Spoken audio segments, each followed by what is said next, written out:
Adoption ഡിഗ്രിയുടെ copy സംഘടിപ്പിക്കാൻ വളരെ വിഷമിച്ചു.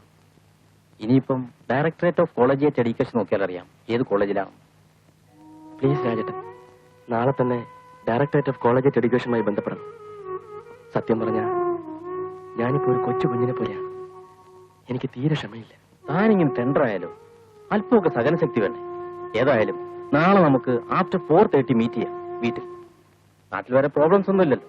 ധാരാളം. പക്ഷേ ഞാനൊന്നും ശ്രദ്ധിക്കാനുള്ള മൂഡിലല്ല. ഏതായാലും നമുക്ക് നാളെ മീറ്റ് ചെയ്യാം. 8:30 എനിക്കൊരു അപ്പോയിന്റ്മെന്റ് ഉണ്ട്. എന്നാൽ രാജേട്ടൻ പൊയ്ക്കോളൂ. ഞാനിവിടെ തന്നെ കുറെ നേരം കൂടി ഇരിക്കും. Till it gets crowded.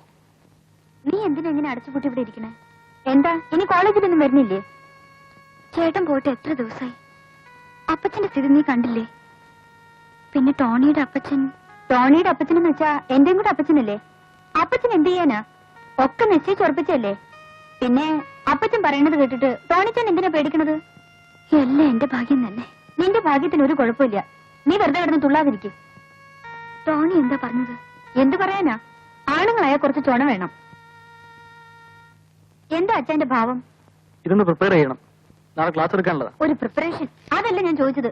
Lucy എന്ത് ചെയ്യാനാ ഭാവം? കല്യാണം കഴിക്കാൻ. എന്നിട്ട് പിന്നെ അപ്പച്ചൻ പറയുമ്പോ എങ്ങനെ ചൂടുന്ന എന്തിനാ? അപ്പച്ചൻ പറയട്ടെ ബുദ്ധുസേ. കള്ളിറങ്ങിയ അപ്പച്ചൻ പറച്ചിൽ നിർത്തും. അതിന് ഇറങ്ങിയിട്ട് വേണ്ടേ?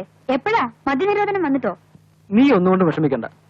പഴയൊരു മുദ്രാവാക്യത്തിന്റെ ശൈലി പറഞ്ഞാല് ആരൊക്കെ എതിർത്താലും അപ്പച്ചൻ വന്ന് കരഞ്ഞാലും ടോണി ലൂസിയെ കെട്ടും. എന്നാ ചുണയുണ്ട്. അച്ഛൻ ഒരു കാര്യം ചെയ്യ്, വേഗം ചെന്ന് ലൂസിയുടെ കരച്ചിൽ മാറ്റാൻ നോക്ക്. ഡാഡിയുടെ എതിർപ്പൊക്കെ മാറിയില്ലേ? പിന്നെന്തിനാ മോള് വിഷമിക്കുന്നത്? അതല്ല മദർ, ഐസക്ക് ഒരു ഭ്രാന്തനെ പോലെ ആയിരിക്കുക. ഇങ്ങനെ തുടർന്നാൽ ഐസക്കിന്റെ അപ്പച്ചനും അമ്മച്ചും ഒക്കെ ആകെ തളരും. ഒന്നും തകരില്ല. കർത്താവ് ഒരിക്കലും നിങ്ങളെ കൈവിടില്ല. ഈ അനാഥരോട് കാണിക്കുന്ന സ്നേഹത്തിന് കർത്താവ് നിങ്ങളിൽ കനിവുള്ളവനാകാതിരിക്കില്ല മോളെ.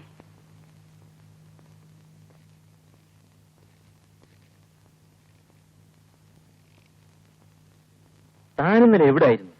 വൈകിട്ടാണ് വിവരം കിട്ടിയത്. തന്നെ കോണ്ടാക്ട് ചെയ്യാൻ നോക്ക് താനില്ല. ഞാൻ ഇന്നലെ അവിടെ ഇല്ലായിരുന്നു. എന്തെങ്കിലും ഡീറ്റെയിൽസ് ഒക്കെ കിട്ടി. റിയലി? ഹോളി ഏഞ്ചൽസ് കോളേജിൽ ടീച്ചറായിരുന്നു. ഈ കഴിഞ്ഞ വർഷമാണ് അവർ റിസൈൻ ചെയ്തത്. ഇപ്പോ അവർ നിങ്ങളുടെ പട്ടണത്തിൽ തന്നെയാണ് താമസിക്കുന്നത്. ഇതാ അവരുടെ address. 120 kilometers. It's too much.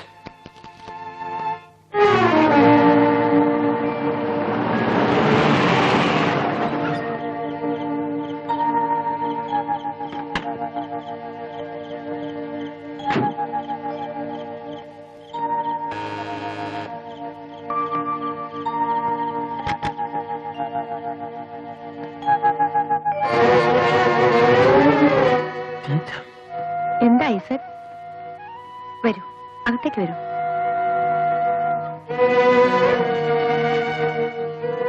ഇരിക്കൂ.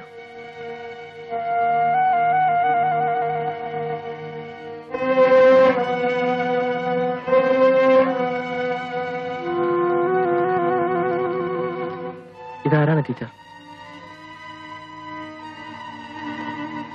ഇത് ഞാൻ തന്നെ. എന്താ സംശയം?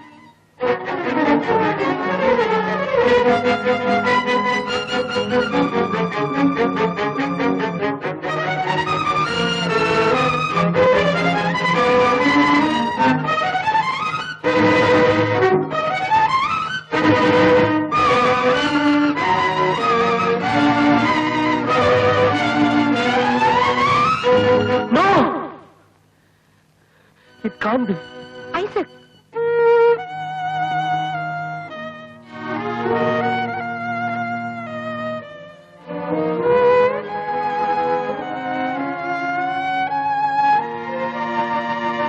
ഞാൻ ആരാണ് ടീച്ചർ? 29 കൊല്ലങ്ങൾക്ക് മുമ്പ് നീൽഗിരീസിൽ ഒരു അനാഥാലയത്തിൽ ഏൽപ്പിച്ചിട്ട് പോയ കുഞ്ഞിനെ ടീച്ചർ ഓർക്കുന്നുണ്ടോ?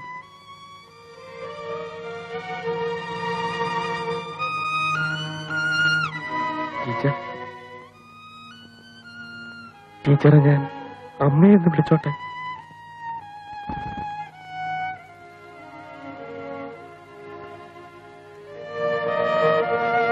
അമ്മച്ചി, എന്റെ പൊന്നമ്മച്ചി, ഞാനൊന്ന് തൊടട്ടെ?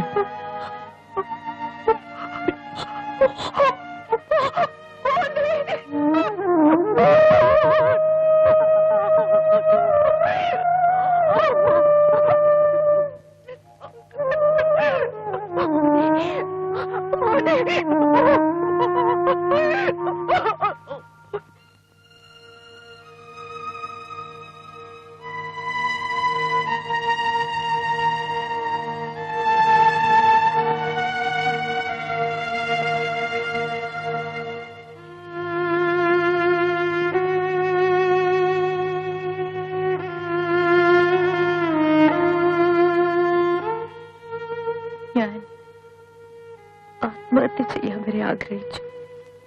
പക്ഷേ എന്തുകൊണ്ടോ അദ്ദേഹം തിരിച്ചു വരുമെന്ന് തോന്നി. എനിക്കാവുന്നിടത്തോളം ഞാൻ പിടിച്ചു നിന്നു. ഒടുവിൽ അപ്പച്ചൻ എന്നെ മറ്റൊരാൾക്ക് വിവാഹം കഴിച്ചു കൊടുക്കാൻ തീരുമാനിച്ചു. എനിക്കെന്റെ മനസാക്ഷിയെ വഞ്ചിക്കാൻ കഴിയാത്തതുകൊണ്ട് അന്ന് രാത്രി ഞാൻ വീട് വിട്ടിറങ്ങി. 29 വർഷങ്ങൾക്ക് മുമ്പ് അമ്മച്ചി ഒരു പേരുമായിരുന്നു മോനെ. അതുകൊണ്ട് ഇത്രയും നാൾ എനിക്ക് എന്റെ മോനെ നഷ്ടപ്പെട്ടു. ചുറ്റുമുള്ള അമ്മച്ചിക്ക് സമൂഹത്തെ ഭയമായിരുന്നു മോനെ. എന്നെ എന്റെ വീട്ടുകാരെയും അപമാനത്തിൽ നിന്ന് രക്ഷിക്കാൻ വീട് വിട്ടിറങ്ങിയ ഞാൻ ചെന്നപ്പെട്ടത് ഒരു അനാഥാലയത്തിലാണ്. അവിടെയാണ് ഞാൻ നിന്നെ പ്രസവിച്ചത്. അച്ഛനില്ലാത്തൊരു കുഞ്ഞിനെ കൊണ്ട് വീട്ടിലേക്ക് തിരിച്ചു പോകാൻ എനിക്കാവില്ലായിരുന്നു. നിന്നെ അവിടെ ഏൽപ്പിച്ച് ഞാൻ ബാംഗ്ലൂരിലുള്ള എന്റെ ഒരു കൂട്ടുകാരുടെ അടുത്ത് പോയി. അവിടെ ഒരു കോളേജിൽ എനിക്ക് ജോലി കിട്ടി. വർഷങ്ങൾക്ക് ശേഷം നിന്നെ കാണാനുള്ള അതിയായ ആഗ്രഹം കൊണ്ട് അമ്മച്ചിക്ക് ധൈര്യം വീണ്ടും കിട്ടിയപ്പോഴേക്കും അനാഥാലയം പൂട്ടിക്കഴിഞ്ഞിരുന്നു. നിന്നെ ആരോ കൊണ്ടുപോയിരുന്നു.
ഐസക്,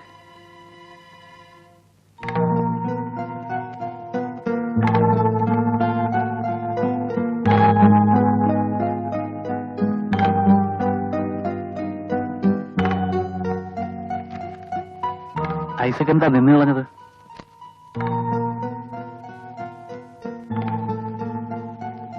എന്താ ഐസക്, എന്തു പറ്റി? എന്റെ അന്വേഷണം പൂർത്തിയായി. എനിക്ക് എന്റെ അച്ഛനമ്മമാരെ തിരിച്ചു കിട്ടി. പക്ഷേ എനിക്ക് എന്റെ പ്രൊഫസറെ നഷ്ടപ്പെട്ടു.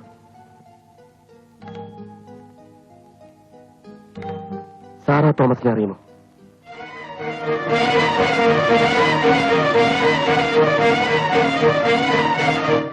സാറാ തോമസ് അറിയുമോ?